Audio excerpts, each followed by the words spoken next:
La décima que voy a decir ahora es un personaje importante, una mujer que andaba a caballo tocando la guitarra en Entre Ríos. Era de acá, como dice la décima. Y se fue para allá y se hizo un extraordinario personaje porque payaba con cualquier gaucho que se le atracaba, pialaba, servía para todo trabajo en el campo, jugaba muy bien a la taba como nunca he visto a otra. Y le hice estos versos que se llaman María Chiripá, porque siempre anduvo Chiripá, de jovencita. La conocí en Gualeguay, pero andaba la fulana siempre en la costa entrerriana, orillando el Uruguay. Era criolla de Queguay, más joven pasó para allá. Y hundida en la soledad de su alma, si alma tenía, la gente la conocía por María Chiripá. Andaba en un burro enano de esos burros hormilones que llevan las provisiones de los arrieros del llano. Mañeras o el porcelano sin abuela empacador, a lo vaca pateador hacía cantar el chivo, tan matado que andaba vivo de burro y aguantador. Tenía una oreja cortada que nunca le retoñó. Dicen que se la mascó la dueña en una empacada. A su pollino montada la María Chiripá cruzaba la inmensidad de la llanura entrerriana como una sombra pampeana venida del más allá. Cansada, como aburrida en un andar sin razón, como quien sin corazón entra a madrinar la vida. En las yerras comedidas se entreveraba el gauchaje, marimacho entre el machaje como el más diestro pialaba, y pa' el fogón arrimaba los sobrantes del toraje. Cuando una taba pisaba, los tauras se estremecían, y si doble le ponían, con la zurda les tiraba. Vuelta a vuelta la clavaba con extraña habilidad, se mentaba por allá como bruja para clavar. Era un peligro jugar con María Chiripá. Un loro muy mal hablado de siempre la acompañaba y a veces horas colgaba de los tientos del recao. Sobre un mostrador posado, al más empacado encanta. Por todo su voz levanta en un lenguaje inmoral. Fue aprendiz de un mayoral y estudió en una bailanta. Cuando Villazuré rajeaba algún malambo pesado, ella en pedo y en mamá, la china lo zapateaba. Que adrede se lo alargaba, que a ocasiones lo resté, porque siempre respeté a toda persona de año. Qué indio bueno para hacer daño, mi aparcero Villazuré. Y cuando ya la cancera le cortaba el zapateo, me parece que la veo. Era un jaca en la gallera, de cansancio y borrachera, que iba bañada en sudor. Y era tan grande el hedor a Catinga y Caña Brava, que el gauchaje abandonaba por un rato el mostrador. Cantora de media caña, a veces improvisaba y casi siempre mezclaba en versos algunas dañas. Ponzoñosa como araña con un pucho, se encendía. Y si alguno pretendía agarrarla para las barras, se terciaba la guitarra, montaba el burro y salía.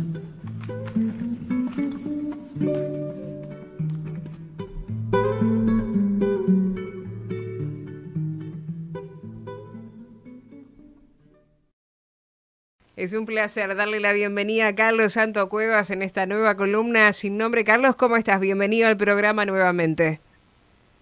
Estoy como gurí chico con juguete nuevo. ¿Ah, sí? Tengo micrófago. Sí, ahora se me van a escuchar todas las toses, las respiraciones, las chupadas de mate, todo se va a escuchar clarito. Y la voz esta cascada que me está quedando también. Pero bueno, aparte de eso estoy contento porque llueve, no más que por ser original, porque todo el mundo dice cosas, otra vez lloviendo, salvo los que precisan la lluvia. Pero notable está todo gris, así que el color lo ponemos nosotros. Y como decía el último icono del éter, rapidito, rapidito, que se nos pasa el tiempito.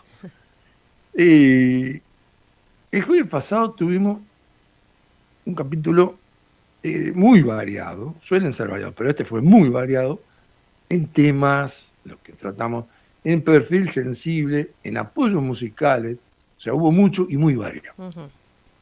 Y para no salirnos del clima que yo iba creando con cada cosa, elegí no ir dando, como solemos, los autores y los intérpretes en el momento. Uh-huh. Pero para mí es muy importante hacerlo. Así que, ahora que la gente está en modo espera a ver con qué salgo hoy, no muy sensible, va la ficha técnica del jueves 16. Victoria, por favor. Bueno, abrió el fuego la charanga Riau Riau Pamplona, con un popurrí de canciones tradicionales de parranda a la vasca.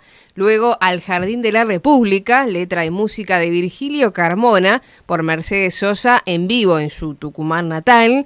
Siguieron Vinicius de Moraes y Baden Powell con su samba da Benzao, Catherine Bernes con su chacarera Sangre Charrúa, Joao Maleiros y Yuri Meneses haciendo Beliscando nos Botoes, una vaneira de Eurides Núñez.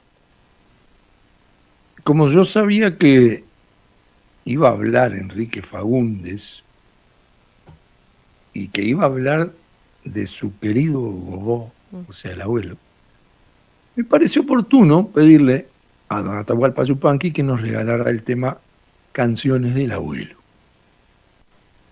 Y para hablar de las misiones jesuíticas, me pareció adecuado convocar a Mariana Márquez, que ya ha venido un par de programas, y esta vez nos cantó Río de mi infancia. Y cuando ella habla de ese río, se refiere al Uruguay, que, a acordarse de esto, era la antigua frontera de la Banda Oriental.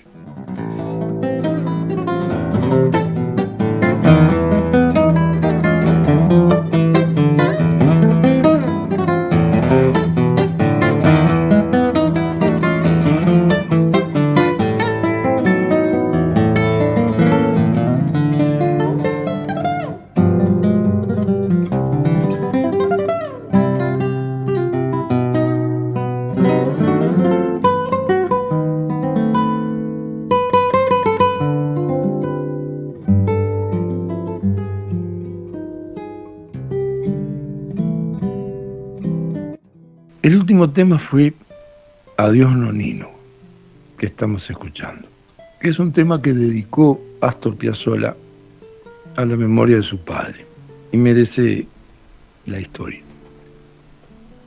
Imagínense cómo podría estar de desesperado cuando lo llaman por teléfono y le dicen que se murió el padre en Buenos Aires y él estaba radicado en Nueva York. No le daba tiempo para nada, no podía volver, bueno. Presa de esa desesperación, pidió que lo dejaran solo. Y en unas horas compuso un requiem, o requiem. Es decir, un canto fúnebre, pero lleno de poesía, sin una palabra. Después le pusieron letra, pero Piazzolla era músico. Y Adiós Nonino, que es como le decían al padre, es por muy buenas razones la obra más célebre de Piazzolla. Yo creo que es porque se puede evocar de muchas maneras a un ser querido. Se puede decir de muchas maneras cuánto duele su pérdida. Pero no se puede expresar mejor ese sentimiento que lo que hizo Piazzolla en este tema.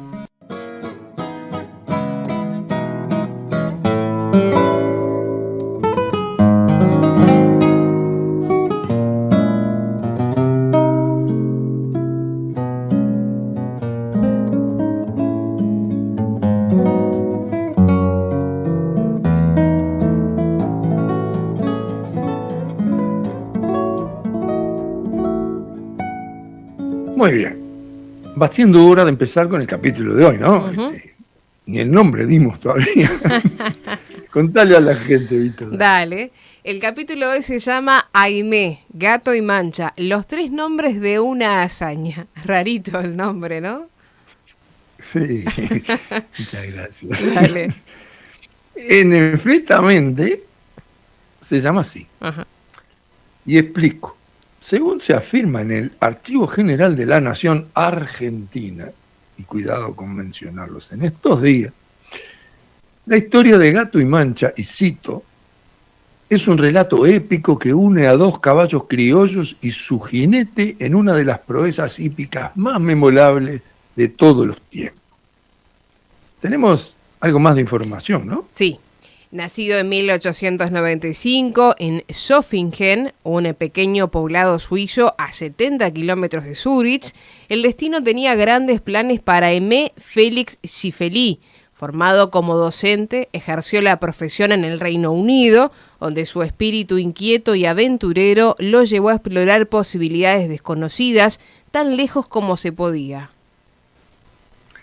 Una brevísima digresión. El nombre Aimé es francés. Uh-huh. Deriva de una raíz latina que es amatus, que obviamente significa amado. Para mujer se usa Aimé, suena igual, pero con doble E y una tilde en la primera. ¿Sí? Capaz que es casualidad, pero que alguien llamado Amado haya llevado a cabo una hazaña de coraje y resistencia, sí, pero también de amor por los caballos y amor por desafiarse hasta extremos increíbles, no puede ser casualidad. Ustedes saben que yo no soy dado al ditirambo. Sin embargo, yo no dudo en llamar esto hazaña, aceptar lo que los argentinos escribieron, ni dudo en afirmar que tenemos que recordarla para que siga viva, ¿no? Como siempre digo.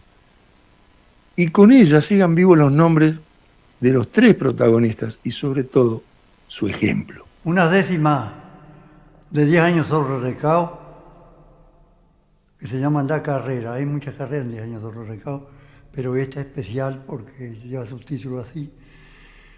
Y vale la pena hacer algunas aclaraciones. Me han dicho que el caballo no puede prepararse un caballo para un parejero en una semana de plazo, 8 días de plazo.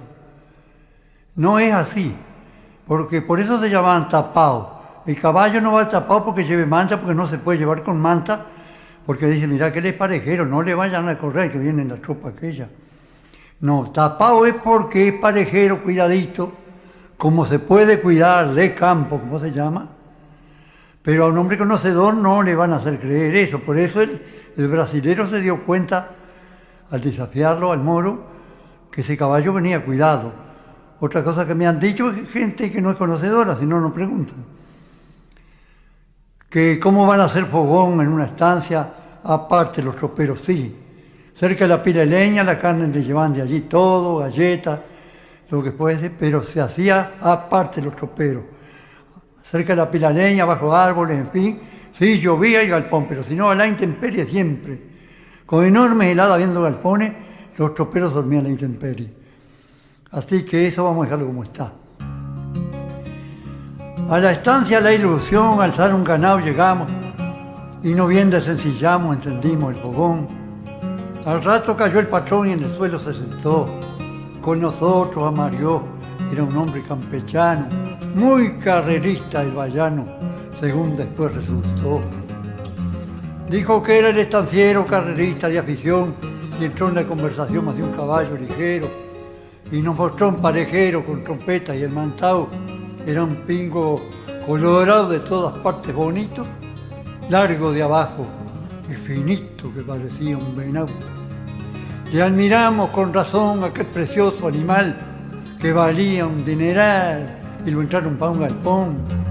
Regresamos al fogón y el hombre quedó en cruquilla, contándonos maravillas hechas por aquel tesoro, y averiguó por un moro que venía en las tropillas. Le contesté que era mío. ¿Se le anima un colorado? Si estuviera levantado por lo menos del rocío, vi pasar y confío que ese caballo lillero. Guapea el tiro cortón, pero para su colorado le ha de estar faltando estado, y a mi cinto un patacón. Si le apreca el tirador, corremos por su caballo. ¿Esos redomones son tuyos? Sí, señor. Mentira. Y atamos el pochador de una tremenda carrera que sonó por la frontera de estancias a pulpería, con plazo de 7 días para bajarle la bandera. Yo al moro le acomodé a cuchillo los candados y los vasos encebados varias veces le fogué. Tan pronto lo levanté a mi dócil parejero, que al mirarlo el estanciero como al quinto o sexto día, dijo que no parecía un caballo de un tropero. Cuando el domingo llegó, estaba la pulpería con tanta gente sería que ni Aparicio reunió. En mi moro llegué yo, enseñó que era un primor, liviano y observador, era un gato para orejear, muy tranquilo, para trotear, aunque muy escarciador. A la senda me acerqué, saludé la paisanada, me apié junto a una enramada y ahí nomás de sencillez. Me lo tuve y a su irepa yo templar el garguero. Pasó el otro parejero con una manta nuevita y una inscripción parejita con el nombre de Pampero. Al caballo colorado, esa ocasión lo corría un negrito que tenía un gran tatuaje grabado, el chiripá levantado con las puntas anudadas, camisa franja rosada, derrota que daba pena, y las grandes nazarenas sobre el pie descalzo atadas. Cuando a la senda entramos le dije al brasilerillo: dicen que es como cuchillo de cortador en el vamos. No es cierto, más si largamos y llega a salir cortado, no olvide que es colorado, caballo munto, lillero, que si de un lado es pampero, pampero, del otro lado. Yo el pampero lo dejaba hecho polvo en el camino, le dije al negro ladino, mirándolo desconfiado: este verano he ganado varias carreras de viaje. Y el moreno del tatuaje se acomodó un cinturón con 5 de munición para emparejarme el quilaje. La tarde estaba volcada sobre la inmensa frontera, uniendo la azul esfera y la campiña dorada, capas, corillas terciadas, bicharaces y bayetas, como bandadas inquietas leteando se posaban, y las sendas nos mostraban sus rígidas bayonetas. Brillaban a la pasada como espejos siderales, paticolas y petales, estribos y cabezadas, ricazas las vallanadas, casi todos hacendados, tanta plata los recaos relámpagos despedían y las libras se encendían sobre los ponchos listados. Al verse entre ajena gente un paisano pobretón, si no es de temple durón, se achica completamente. Si llegaba un exigente como a obligarme a jugar, lo escuchaba sin mirar y me quedaba callado, igual que el toro empacado, escarbando para pelear. Si el diablo hubiera venido luciendo el poncho escarlata, para pararlo al pago a plata el diablo me había vendido.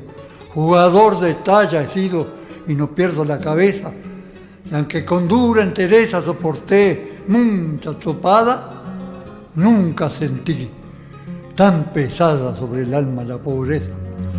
Yo ya llevaba jugado el último vallo ajeno, madrina, cencerro, freno, racha, facón y recao.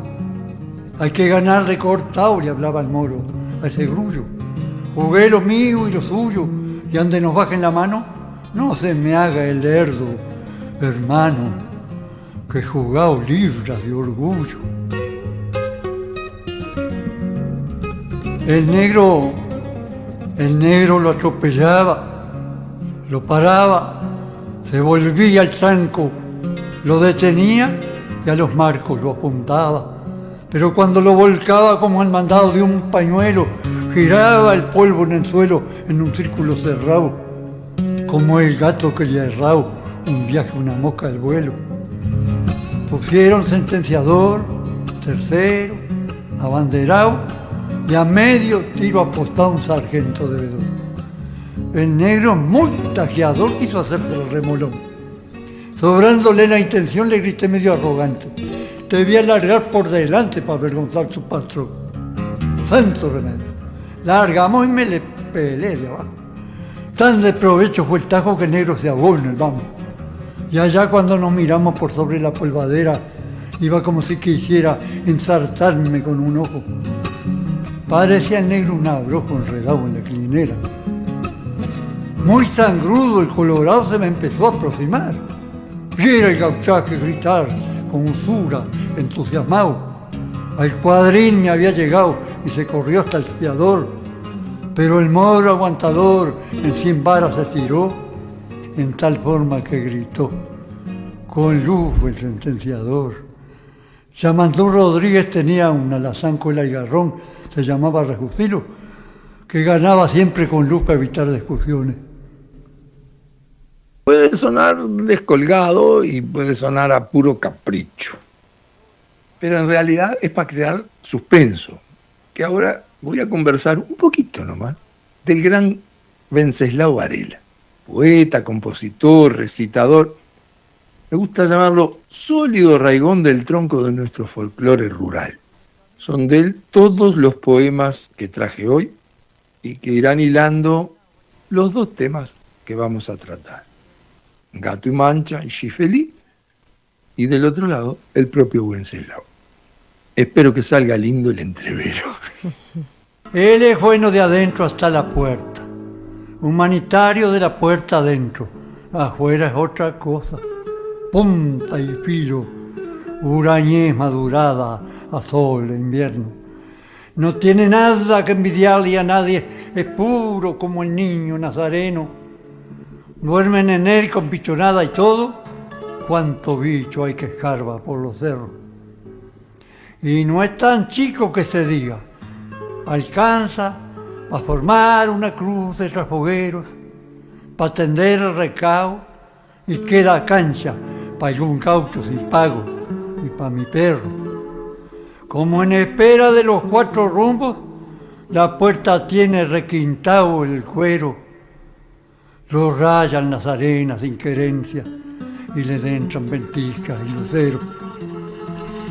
Pa' que no se le fuera con los pájaros, le planté cerca al patio un tronco seco que volvieron palenques mis baguales de tantos amarrearlo de cabresto. Jamás en la tirada que llevamos, hermanados él y yo, cubrió su techo la vergüenza de un robo, una mentira, el amor lujurioso, envidia o miedo. Nada que pueda avergonzarlo mancha la divina pobreza que hay adentro. Y a él no le gusta que la luna vea las gastadas cacharpas de su dueño. Tiene a un costado del lomo una bastera de tanto y tanto jinetearlo el viento, y por ella se cuela cuando esparce la luna sus plumones del cielo.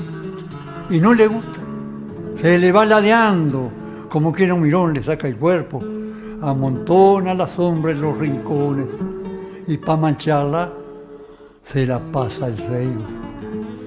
Yo soy un convencido que mi rancho es solo bueno de la puerta adentro, afuera es otra cosa, como dijo. Nunca ha podido basurearlo el viento. Y siempre con mis cosas de muchacho, cuando un negro vellón ensucia el cielo y escribe en la centella su mensaje, apuntalo el palenque y lo contemplo.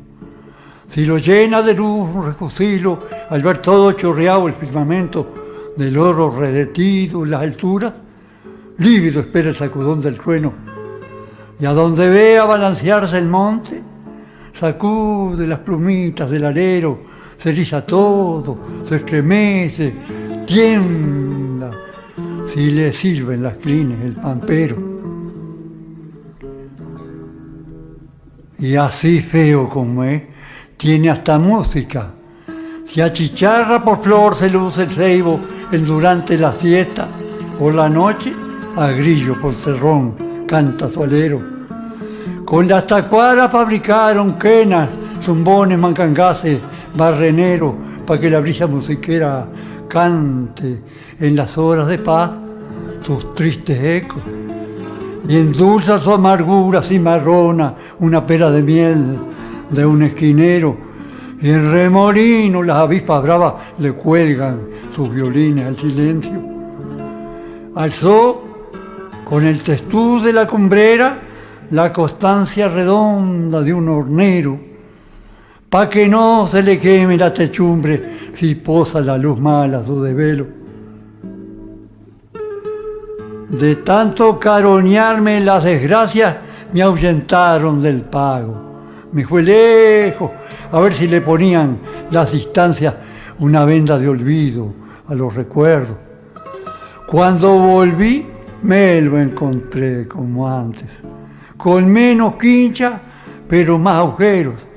De sentada a la puerta, caído el tuce, de guampearlo los toros y entrar tiempo.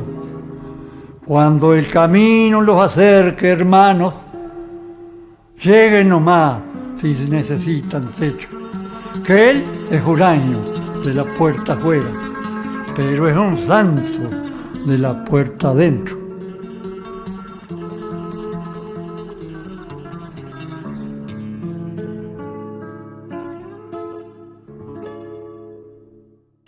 Wenceslao Varela Corujo fue un destacado poeta y narrador gauchesco uruguayo, reconocido por su capacidad de plasmar con autenticidad la vida en el campo.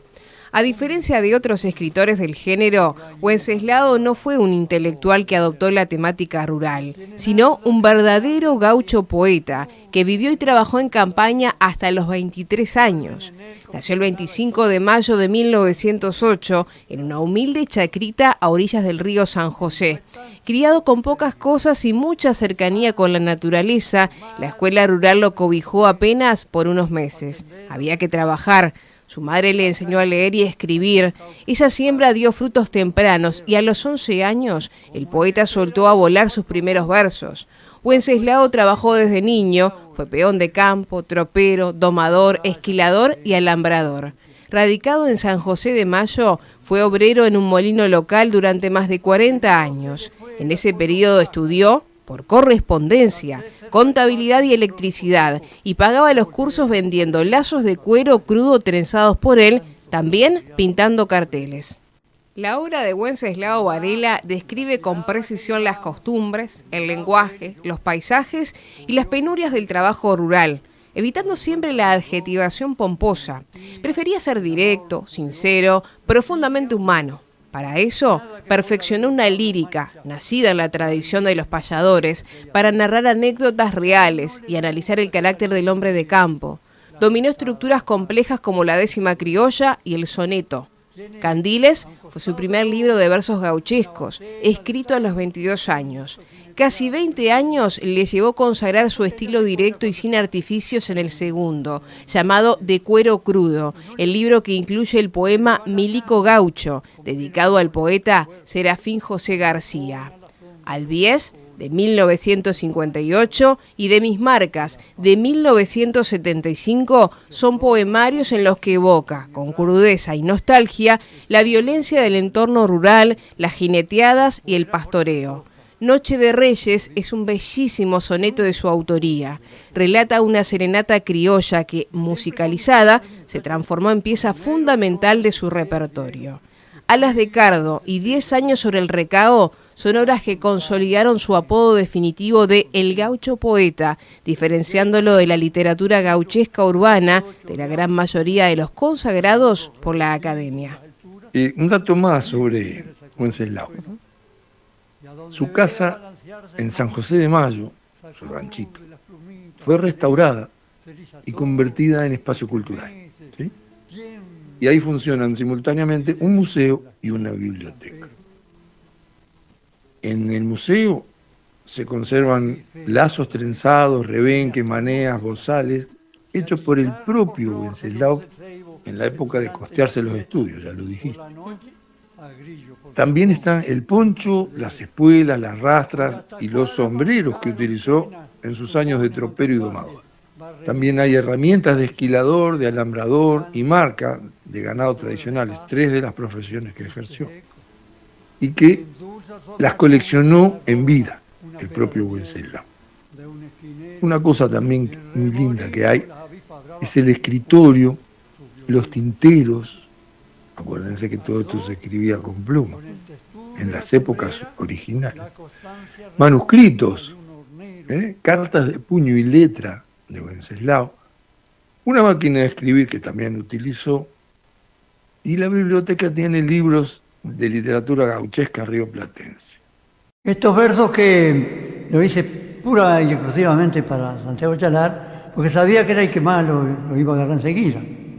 Un amigo lo llevó, dice, no son originales, ya se los dio. No, por Dios que no. Y se olvidó seguramente. Tiene la importancia que yo traje del criollo, andando al sur argentino, un amor muy grande por el que recuperó la raza criolla que ya estaba, que ya saben quién es allá, ya estaba casi perdida. Y en Ayacucho, que es el único pueblo que nombra Martín Fierro, y me gustó la hazaña extraordinaria, la hazaña del Gato y el Mancha. Pero siempre dije en alguna crónica yo que una lástima que habiendo tanto argentino, no hubiera ido un argentino sobre ellos. Pero desde luego que el gringo que era veterinario, un hombre que sabía muchísimo, y además tenía todo lo del gaucho para hacer esa cantidad de leguas, que no recuerdo ahora, sé que son 3.000 y pico, 3.500, una cosa así. Y después están en Ayacucho, precisamente el Gato y el Mancha, están a tamaño natural, parece que están sobre la tierra, en una vidriera de un hombre muy amigo mío que hay allá. Y me vine enamorado de ellos, ya se sabía mucho. Y le hice esta césar. Ya tengo el Gato y el Mancha y mi moro para empezar una tropilla entablar de respeto en cualquier cancha. Yo sé que la tierra es ancha, más bien errada y liviana. A la parte más lejana, si Dios me permiten, voy.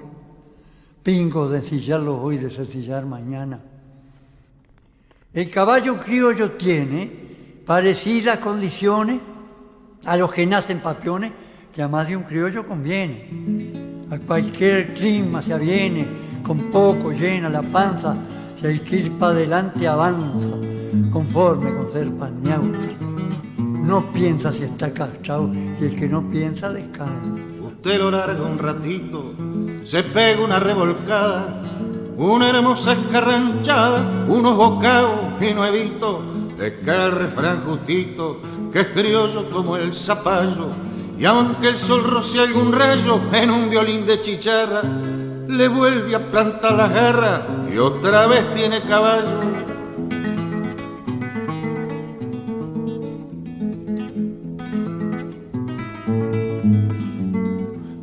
Así nomás sin cuidar, en 300 bien largado, con cualquier mal enfrenado no me le van a ganar, aunque les pa' trabajar, honrado destino a parcero, y ándelo en silla un campero, se viene en una tropiada, de Artigas a la tablada, y vuelve al trote chasquero.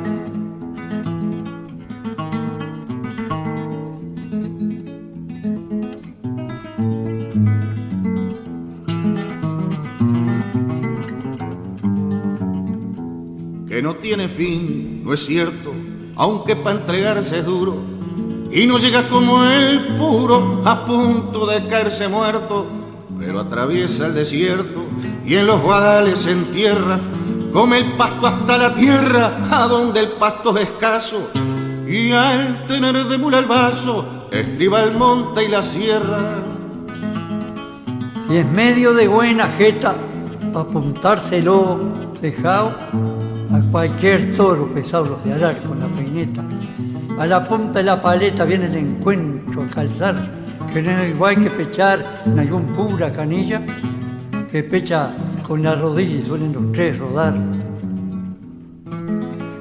Si es vivo y escarciador, cola y garrón, bien usado, le sienta igual un chapeao que un recadito canzón. Pa' el gaucho domingueador es más chiche que el domingo, y anderó lo monte un gringo, si alguna moza suspira, se ignora si mucho mira, si es al de arriba o al pingo.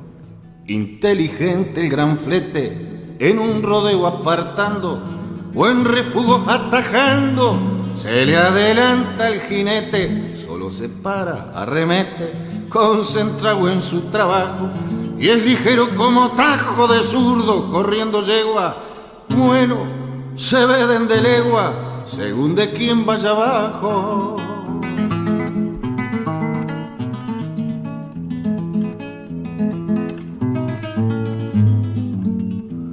Corcoviando se hace un rollo, no es para andar los maturrangos, ni paisanos de tamango, él habla de criollo a criollo, mas cuando es grande el escollo y el ñudo no se desata, le saca alguna alpargata al que lo va jineteando, y como el chancho nadando, se degüella con la pata. Más de una noche aceituna, de verano en la tropeada, se emborrachó a testeriadas en alto chifle de luna.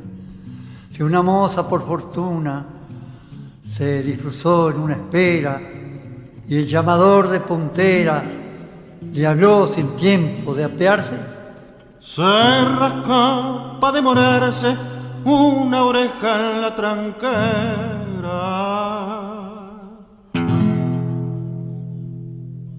Capaz que alguien se acuerda, cuando hicimos el programa sobre pelajes de los caballos, yo mencioné el tema de Gato y Mancha y prometí dedicarle un capítulo. Bueno, acá estoy, cumpliendo como corresponde, como usted se merece. Gato y Mancha fueron dos caballos criollos que protagonizaron, como ya leímos, una de las mayores hazañas ecuestres de la historia, que fue unir Buenos Aires con Nueva York, sin parar, entre abril de 1925 y septiembre de 1928. Más de 21.000 kilómetros de cabalgata. La idea fue de Schiffelin, de M, que quería probar, demostrar la resistencia, la fuerza y la rusticidad sin par de la raza criolla. ¿Va? Raza que casi desapareció en Argentina y Uruguay y que muchos expertos consideraban que solo servía para el trabajo diario del campo. ¿Tá? Un caballo de medio pelo. Gato y Mancha fueron donados por el veterinario y criador Emilio Solanet, que se los había comprado en un viaje a Chubut al cacique tehuelche Lien Pichún. Gato era un bayo gateado, amarillento, con una línea oscura en el lomo, es eso, un bayo gateado, y tenía 16 años cuando comenzó la marcha. Y un carácter dócil, tranquilo, sumiso. Mancha era un overo rosado, o sea, un caballo colorado con grandes manchas blancas. Tenía 15 años al partir y un temperamento extremadamente fuerte, combativo diría, desconfiado de los extraños y sumamente guardián. El trío atravesó un total de 11 países durante 3 años y medio. El viaje se dividió en 504 etapas, con un promedio de 40 kilómetros por jornada. Enfrentaron condiciones geográficas y climáticas extremas. En la cordillera, a casi 6.000 metros, soportaron la escasez de oxígeno y el frío extremo. Calor y sequedad en las zonas desérticas, calor, lluvia y humedad en las pantanosas de Ecuador, Colombia y en las selvas indómitas de Centroamérica, donde además lidiaban con depredadores salvajes y especialmente con insectos. Fue allí que el jinete contrajo malaria. Partieron de Buenos Aires bajo una intensa lluvia. En Bolivia alcanzaron el punto más alto del viaje, 5.900 metros sobre el nivel del mar, en el Paso El Cóndor. Y cruzaron el peligroso desierto de Mata Caballo, viajando de noche para evitar el sol abrasador. En Perú, avanzaron por cornisas abismales. Cruzaron desde Ecuador a Colombia, a través del puente natural de Rumichaca. Rumichaca quiere decir puente de piedra, en quechua, nada más que eso. pero cualquier puente de piedra es un puente, pero no es el caso, porque esto es una formación geológica, por eso es un puente natural, que se creó por la erosión. El río Guaitara empezó a pasar por un agujerito y fue horadando la montaña debajo, entonces creó por arriba un puente y a medida que fue bajando un gran cañón. En la frontera entre Colombia y Panamá existe algo llamado el Tapón del Darién, 100 kilómetros de selva virgen, pantanos y plagas que aún hoy impiden el tránsito vehicular o a pie. Imaginen hace 100 años. ¿Cómo será la cosa? Que ese es el único tramo de la carretera panamericana que todavía no se pudo construir. Claro. Y estamos a 100 años de esto. Claro. Y ante la imposibilidad de cruzar cabalgando, tuvieron que realizar un pequeño tramo en barco. Retomaron la marcha en Costa Rica, atravesando zonas de cocodrilos, mosquitos y malaria. Tras cruzar el territorio mexicano, escoltados por jinetes locales, estos son charros, entraron a Estados Unidos por el estado de Texas con rumbo a Washington, D.C. y coronaron la marcha con su entrada triunfal por la Quinta Avenida de Nueva York. Tras su regreso a la Argentina, vivieron el resto de sus días libres en la estancia El Cardal, en Ayacucho, 300 kilómetros al sur de Buenos Aires. Gato falleció en 1944 a los 36 años. Mancha en 1947 a los 40. Taxidermia primorosa de por medio. Se exhiben en grandes vitrinas con sus monturas originales y un óleo gigante que recrea su pampa querida como fondo. Para quien le interese, están en el Museo de Transporte de Luján, Buenos Aires, integrante del Complejo Museográfico Provincial Enrique Udaondo. Corcoviando se hace un rollo, no espandan los maturrangos, ni paisanos de Tamango, él habla de criollo a criollo. Capítulo aparte para el encuentro de Wenceslao con el médico y cantautor montevideano Santiago Chalar. Para mí, una de las duplas creativas más auténticas, si no la más, del folclore uruguayo. Chalar, virtuoso de la guitarra, dominador de milonga y serranera, encontró en las letras de Varela la materia prima perfecta para dar voz al hombre de campo, pero de forma sincera, alejada tanto del patriotismo político como de la exageración. En 1990 grabaron juntos para Sondor un LP, un larga duración, histórico, que se llama El Fogón de Wenceslao Varela, ¿sí? Y contiene clásicos de la música nativista como La Yerra, como Ida del Gaucho, y un montón más de temas, además de los 5 que estamos escuchando o vamos a escuchar hoy. Usted lo larga un ratito, se pega una revolcada, una hermosa escarranchada, unos bocados y no he visto, le cae el refrán justito, que es criollo como el zapallo, y aunque el sol roce algún rayo en un violín de chicharra, le vuelve a plantar la garra y otra vez tiene caballo.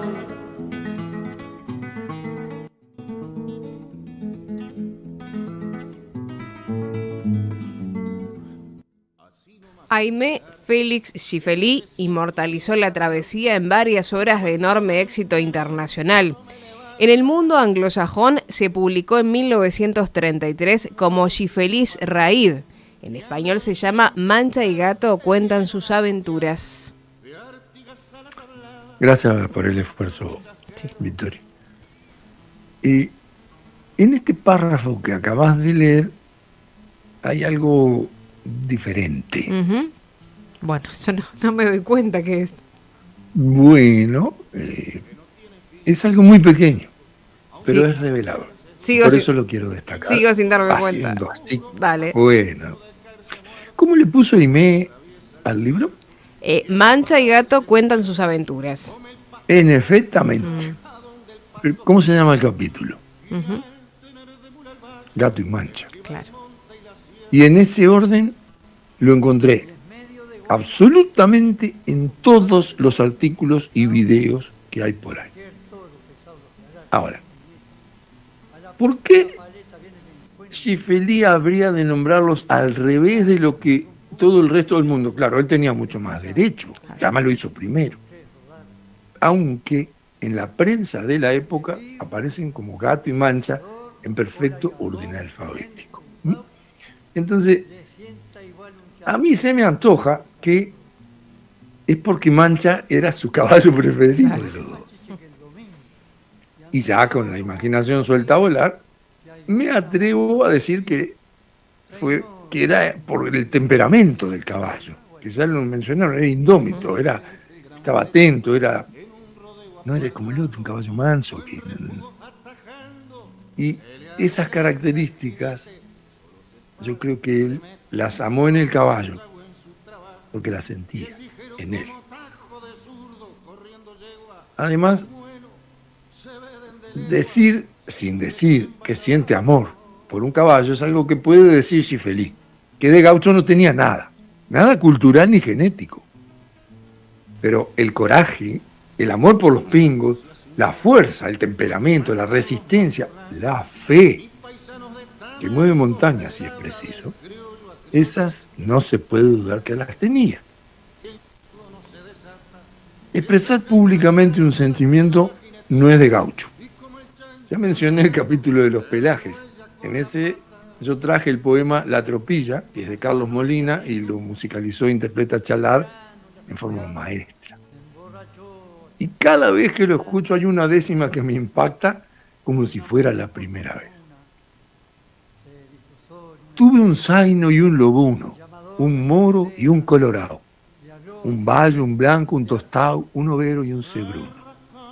Pero mejor que ninguno aquel bagual pangaré, que yo mismo lo amancé y tan bueno me salió que el día que se murió de pena, casi lloré. Casi. Un criollo siente y se expresa así. Schiffelí era suizo y además maestro de inglés. No es que era marinero. Bueno, no se puede ser marinero en Suiza porque no tiene más. No importa. Trabajando en Londres dando clases de inglés, supo de la existencia de Argentina. Dejó todo lo que era su vida. ¿Ah? Nació en un país sin mar, como acabo de decir, y se embarcó. ¿Sabés lo que es? No, experiencia ninguna en eso. Yo qué sé, los gallegos viven navegando, los catalanes. Bueno, tipo, se echó al mar, navegó semanas en aquellas cosas en las que se viajaba en esa época, llegó a la Argentina, el fondo del mundo, vio y se quedó. Conoció los caballos primero y después los criollos, que no es lo mismo. De los criollos se enamoró, le pegó el piro. Y un tipo sin ninguna preparación real, porque eso es así, no solo encaró un desafío imposible para expertos, sino que además triunfó. Nosotros lo vemos a 100 años, cómodamente instalados en un futuro lleno de facilidades, y nos admira. Imagínense en el momento, cuando a un estanciero argentino, criador de caballos, enamorado de los criollos, viene un suizo que enseña inglés, me imagino que vestido de profesor, porque no iba a andar de bota y bombacha. Y le dijo, ¿sabe qué? Habría que hacer esto. ¿Y quién va a hacer? Yo lo hago. 22.500 kilómetros. Bueno, y ahí está. Pero es tan grande esto que hicieron, que sobre todo cuando pasaron el Darién, los que lo veían pasar no lo podían creer. Vos fíjate que en México los charros venían de la Revolución Mexicana, para que hacía unos pocos años que se habían andado curtiendo a tiros, los de a caballo de Zapata y Pancho Villa contra los otros. ¿Y qué hicieron cuando supieron que estaba Schiffelí con los dos caballos? Lo acompañaron. Es el mayor honor que le podés hacer a un jinete. Dedicarle días de tu vida y plata, porque cuesta moverse. Claro. Y lo acompañaron hasta la frontera. A Estados Unidos no podían entrar. En Washington lo recibió el presidente de la República, el gobernador y cuanto highlife se pudo colar en la fiesta, imagínate, porque estaba toda la prensa y aquello era una rareza. Pero en Nueva York, que no es una ciudad precisamente de caballos, ¿no? Le armaron un desfile con banda, fanfarria, serpentina y papelito, que ni que hubiera llegado el Papa o el Shah de Persia. ¿Tá? El Madison Square Garden, recién reconstruido, era la segunda versión del Madison, nuevito, del año 25, lo recibió. No es para todo la gota de potro, ¿no? El libro de Schiffelit está escrito en un formato bastante exótico, como se ve que era él. Y son los caballos los que narran la historia, en primera persona. Y van contando cómo veían al maestro Schiffelit. Cuentan del hambre, la sed y las curiosas tácticas que usaban para cuidarse mutuamente. Es un libro que refleja el profundo vínculo, respeto y entendimiento que el tipo encontró y pudo entablar con sus compañeros criollos. Y con mucho mérito se convirtió el libro en un clásico de literatura juvenil y de viajes. Nos vamos. Pero antes de despedirnos, quisiera destacar un aspecto fenomenal de Wenceslao. Y no va a ser conversando, lo voy a hacer como hacia él. Voy a dejar que él mismo les muestre su increíble humildad y su gigantesca capacidad poética. Ahora sí, salud y monarquía. Hasta la próxima, o siempre. Este verso se llama Me visitó la Virgen. Como yo no, mi lenguaje no sirve para cosas de iglesia y en lenguaje culto no ando, porque todavía encajo alguna falta de ortografía, que siempre fue una de las peores faltas. Y habían traído a casa, así como es tradicional, llevar la Virgencita, que uno le echa unos vintenes, y después la llevan a otro rancho. Y el padre Berardi me pidió que le hiciera. No, padre, no, eso no son lenguajes para tratar de la Virgen, lenguaje criollo, no me va a salir. Después me arrepentí y lo hice en lenguaje criollo, así. Me visitó la Virgen, gracias a Dios. Mi rancho, que se despluma y tiembla el paso de los vientos y lo sacude un largo destino de tapera, se me ha llenado de flores, de niños y de rezos. Yo vivo para los negros misterios de la tierra y en las alturas solo mi pensamiento elevo. Cuando desvelos hondos me embargan y procuro estrellas o relámpagos para iluminar mi verso. Cuando se fueron todos y me quedé con ella, me puse para adorarla el chiripá más nuevo. Y viejo por afuera y por adentro niño, la contemplé con todo mi proverbial respeto. Qué linda estaba, llena de celestial belleza, tan pura como el agua del manantial que tengo, para que en las noches bajen los astros a mi rancho o apaguen en la siesta sus ansias los viajeros. Por una herida vieja que la techumbre tiene, se derramó la luna a humedecerle el pelo, y pálida luciérnaga que floreció en la noche le puso en la diadema su pulsación de fuego.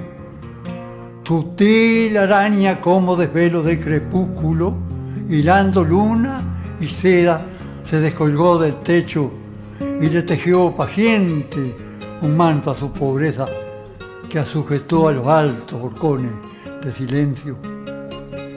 Cuando se fueron todas y me quedé con ella, me puse para mirarla el chiripá más nuevo. Y hoy tengo los altares del alma florecidos.